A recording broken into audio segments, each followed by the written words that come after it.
Florence and the Machine are a British band who were formed in 2007 and are fronted by Florence Welsh. They were brought to the attention of the public through a BBC initiative called the BBC Music Introducing, and their first album, which was released in 2009, won a Brit Award. 4 albums later, they're still winning awards and they're taking the world by storm. Hi, my name's Dan.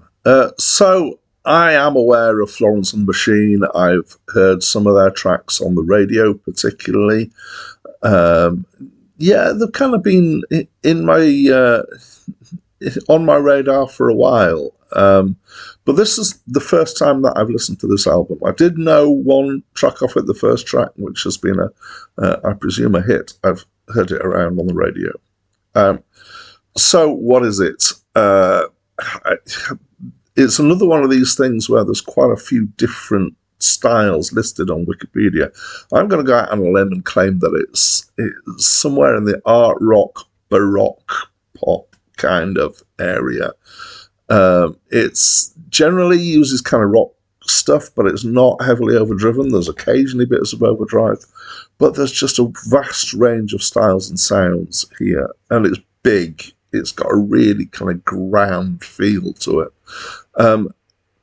which usually goes down well with me. I like overblown grand albums. I like the pretentiousness and the big vision. And that's not to say it's all loud. There are quieter parts to this as well. There's some very kind of brought down bits, but the overall feel is very much it's symphonic rather than pop, let's put it that way.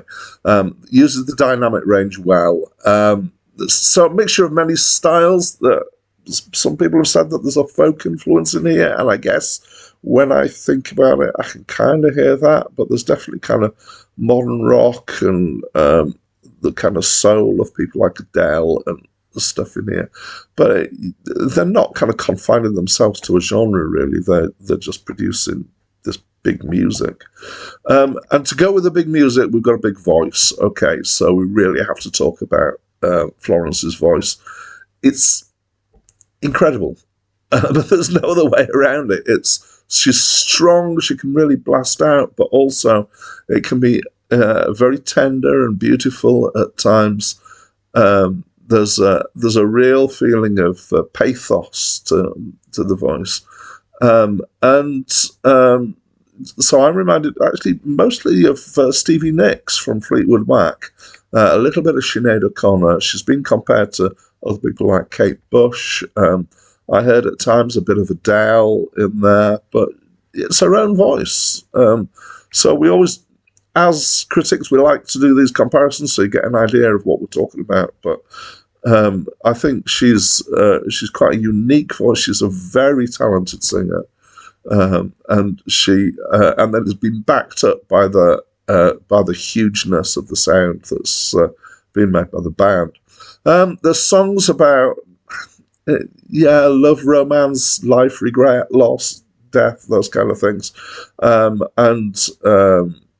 it's quite kind of a romantic view of life.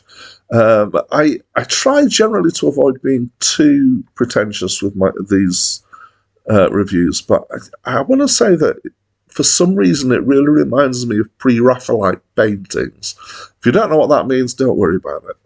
But if you do, then maybe that'll give you the idea. And maybe it helps that Florence actually looks like a pre-Raphaelite heroine, but it's got that feeling of kind of grandness and sadness and detail and romance to it.